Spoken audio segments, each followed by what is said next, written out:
Hello everyone, how are you? This full moon, this is the first full moon in March. Barely made it into March by a hair, by one day. There's going to be another blue moon this month also. So we'll have full moon, new moon, second full moon. First 3 months, first quarter, big doozy moon energy kind of time.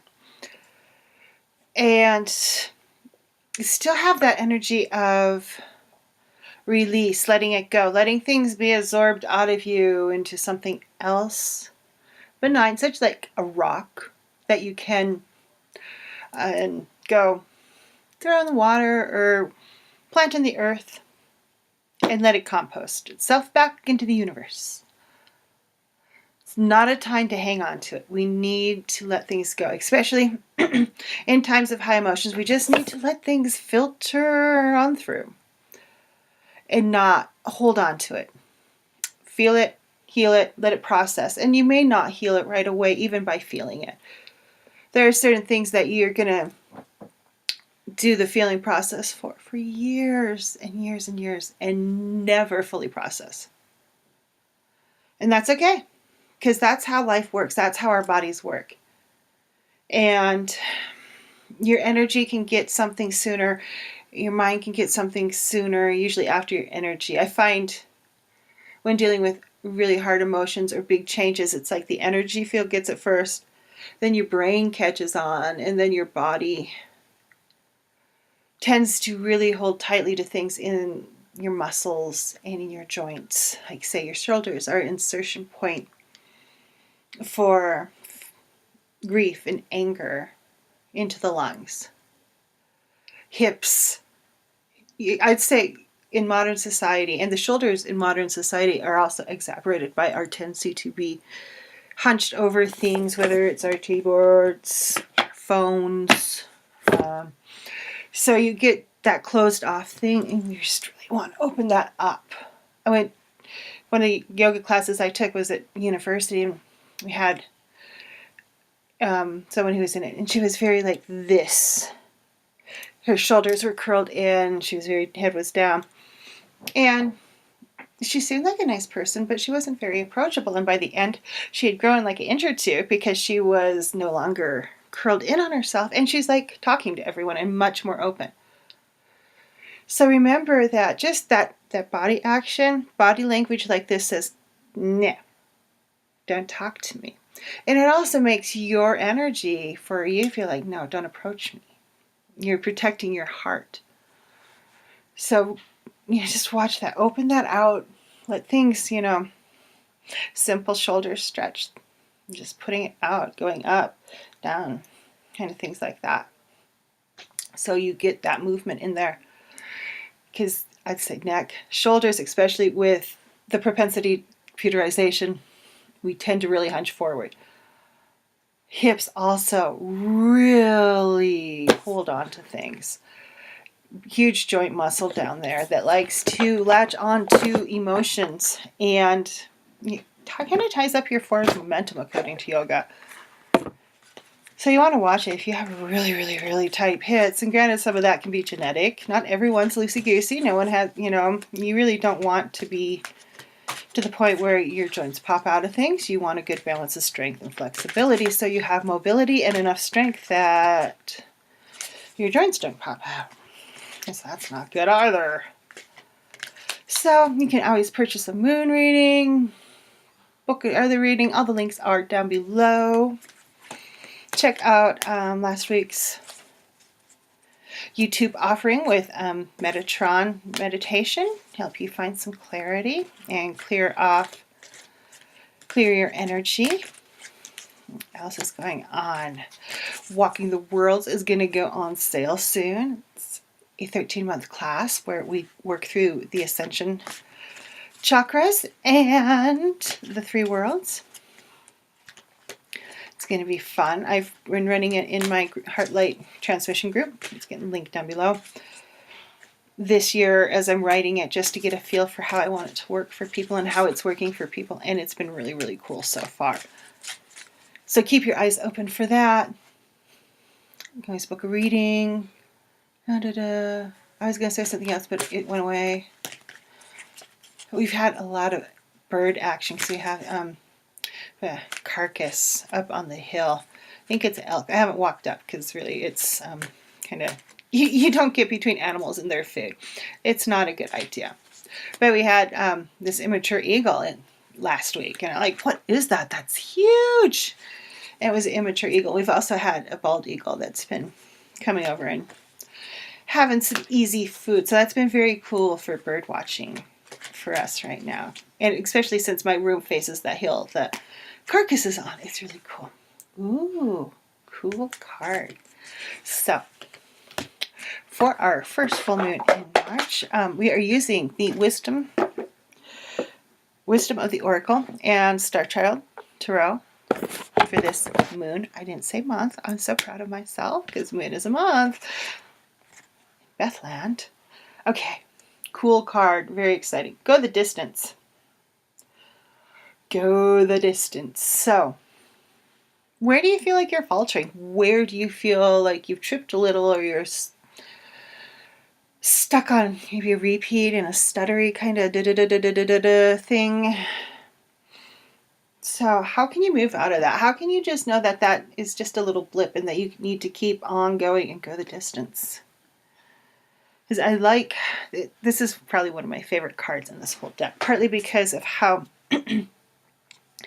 it's being made as it goes forward. It's created into full being, excuse me, as it moves forward. The beginning of it is just, these little dots of stuff. And it's not fully knowing what it is. And that's what you need to remember. May feel like you're not getting anywhere, but how can you move forward? How can you push forward? And for me, this has become kind of a theme, especially as a reliver of the past, a hardcore past reliver. How could I do that right? Different? What if I said this? I mean, because I tend to, if I get slammed with like major whatever, I tend to shut down a little. I tend to not be able to respond. I just kind of, and then I'll relive how I could have like been so pithy and witty. So for me, forward momentum has really been like this huge theme that's kind of spanning from last year into this year. Forward, pushing forward, looking to looking to the future, living in the now, but planning for that future and how it's going to show up in my life, how I want it to show up in my life. How do I want my forward to look? How do I want to go the distance and become manifest? And the base root of manifest is hand struck, hand created by you. And it's one of the reasons why I really like the word still, even though it's like kind of overused a lot. It's like, how are you going to hand strike and go the distance? How are you going to create with your own being what you want in your future? And how can you go forward? And it goes in with that processing I was talking about in the body too. It's like, if you don't process that stuff, you don't go forward. Part of you will always stay in one spot. And all of you cannot progress where it needs to go. So how do you want to progress? How do you want to go? I know where I want to go. I've been working that one hardcore this year. And, the thing too is you can go the distance, but you don't have to tell anyone you're going the distance. You're the only person who needs to know if that is what feels right for you. And silence can often have a great magic when it comes to this kind of personal internal stuff, especially in the beginning. Yeah, it's kind of interesting dichotomy because there are things that you should not be silent about that creates more magic than being silent about it. It really just depends on what you're working on. You may, and certain people too feel more called to be out there with what they're currently working on. I tend to be a person who I like to keep my magic quiet within me until it's time to start speaking out. Sometimes there's a reason why you're silent, especially as you're going through something, because as you're processing stuff, you don't know where it's going. And you may not even know how to explain it. You may need to talk to someone to help you kind of get an outside view, things like that. But, they ultimately do not need to know the nuts and bolts of how you're magically working something. Okay, let's get a couple cards here. Ooh, ooh, ooh, ooh, ooh, ooh. So, one of my favorite cards, except they don't call it death in this deck, they call it transformation. This is the Star Child Akashic Tarot. She has a borderless one out now, I think is the most recent incarnation. So transformation. Remember how I was talking about processing feelings? And we're going to go the distance. We're going to go forward. We're not going to live in our pasts. We're not going to leave part of ourselves behind while the rest of it progresses, but keeps pulling us back. Think of it like an elastic band. You pull it, it snaps back. Here, hair doobie. Boing, boing. You don't want to be that. You don't want to keep being snapped back by that part of you that you won't let transform, that you won't let go the distance. So these two are really, really hand in hand right now. How can you transform? What can you invite into your life? How can you process and feel to heal? And then give yourself time to work through all the levels of that healing. That's kind of the question here. How can you bring all your levels of healing in? How can you transform on all your levels? Not just your energetic or your mind or your emotional or your body. Really, body's like the last one. So chances are the main thing that's going to hold you back a lot of times is going to be that body. Those emotions deeply set into muscle memory. So look for that transformation. Look for your change. And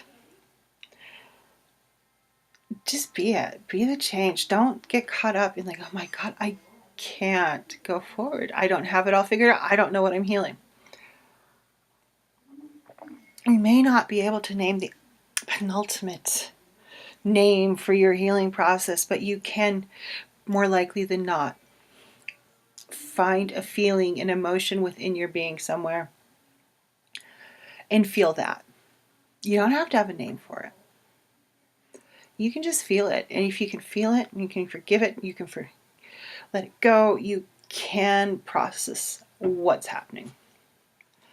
And then we get the King of Swords as our second card for this moon.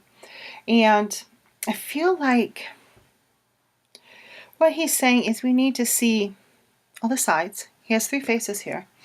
I don't know if you can perceive them. There we go. He's looking in 3 directions and possibly a 4th because we can't see behind his head. So he's looking in all these directions. And I feel like this is the reminder that no matter how intuitive we are, no matter how tuned in, woo-woo, witchy, whatever you do, we still sometimes need to stop and use our minds. Look at the process somewhat not clinically, but without the engagement of the emotion sometimes. Especially when you hit a point where you can still be working on stuff that you don't need to work on anymore. And I feel like he's kind of that reminder we need to pause, we need to evaluate and reevaluate and really check and see if we're moving where we need to move. And look around. So look around, okay, what's caught up, what's not caught up? How can you use your brain, your intuition, and your emotion all together in one being, one creature of you? Instead of like, oh, I'm just going to keep working on this until it's done. But if you don't pause, you don't know it's done sometimes. Because that's where I found myself at one point. I was working hardcore on change. I'm like, yeah, change. And it's so awesome. And then I realized one day I was doing my forgiveness practice. And I'm like, wait a minute. I'm forgiving things that don't need to be forgiven anymore. Wait a minute. I had to think. And at that point, the best option for me, because that's what I did, I brought my Knight of Swords, my King of Swords and Knight of Swords. Ooh, they're both K's. One's a knight and one's a, king. This King of Swords. I brought this dude in, really is where it happened. And I looked at what was going on, and I'm like, I don't feel energetically where that energy was that I was forgiving. It didn't have the same reactions, the same anything, and my response was to pause.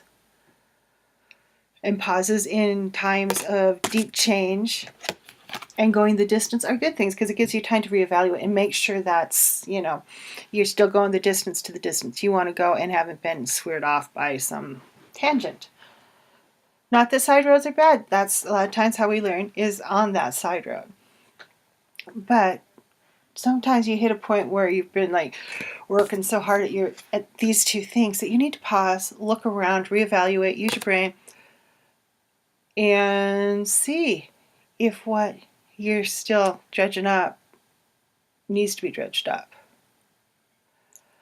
And take that into consideration as you go the distance, as you change. Pauses are a good thing. Breaks are not bad. They don't mean you're procrastinating, unless you are. And if you are procrastinating, I know it's like, why? What's keeping you not moving into the forward, going the distance? Many times I find when I'm procrastinating, it's because I'm not ready.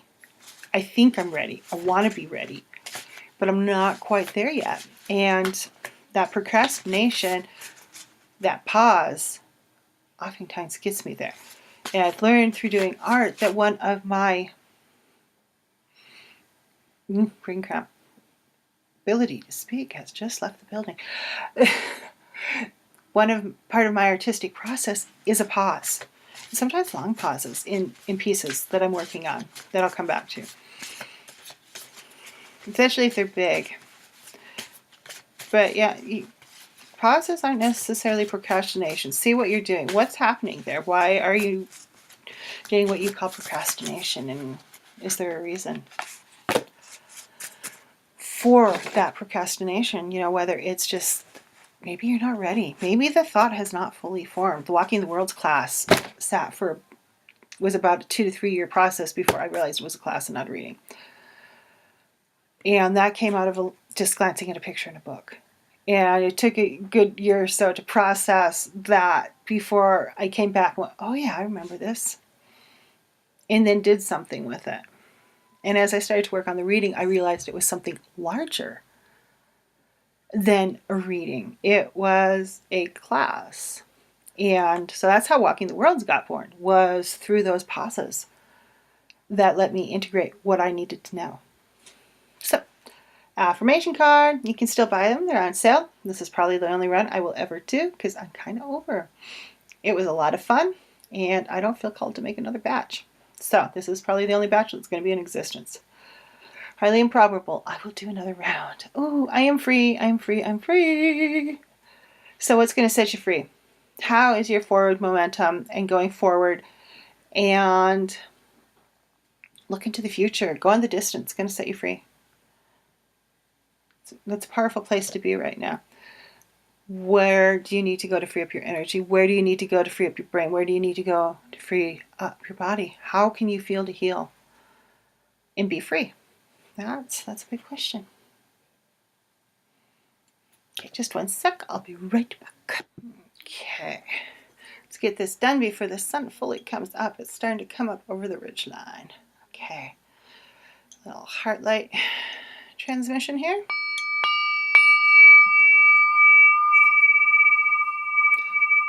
So querer pedalasini ni koliniase. Hisho me kedalasini kidare. Hishanale rarita sokonon. Chakala hekatudumodala sikadiringenarike. Hushiki aniahi. Moisono. Holoroke. Hisamu kalina manae. Saish mokote. Ho shin. Sheme kero pe. Pone, pone, pone, kiri de bose. Hoye so hala po ho she. Hene hala hahi. Samasha. Samasha kina. Tonte ka. Yofro. Neme kero me. Neme kila hanisi kalawi kira. Samashi kiri tori. Maniai oalamo. Hairariero.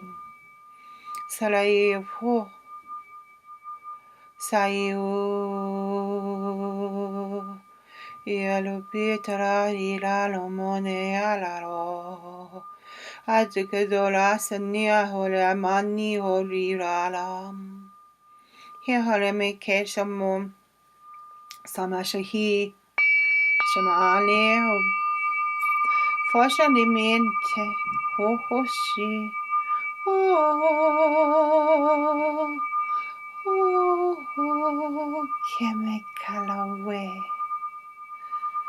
That is the first full moon reading in March. Check out the Friday card reveal. Happens every Friday. Link below. It's on the blog, on the website. Just go forward. Trust yourself. To know that you can go forward. That you can do it. You can go the distance. You can change. You can use your mind to create the pauses that are needed to integrate that change and let all of you catch up and realize you have changed, to let you know what needs to be worked on still and what can go on the back burner. Because the process never ends. The process of change, even when you think you've got something licked, it always circles back around into some other form. And it's not because you didn't do the work, it's just how we work. There's layers and layers of things in those emotions you feel, so many layers, and you cannot heal all the layers at one time. It'd be really hard. It'd be really, really hard. And probably really kind of painful. Ow. I mean, that would just be kind of like turning yourself inside out and then pulling yourself back through a hedge roll inside out. That would be a lot to do at one time. Wouldn't recommend it. Yeah. So thank you for watching, and I will be back at the new moon with another moon energies. Bye-bye, everyone. Go out there and be the love. Be the love in the world.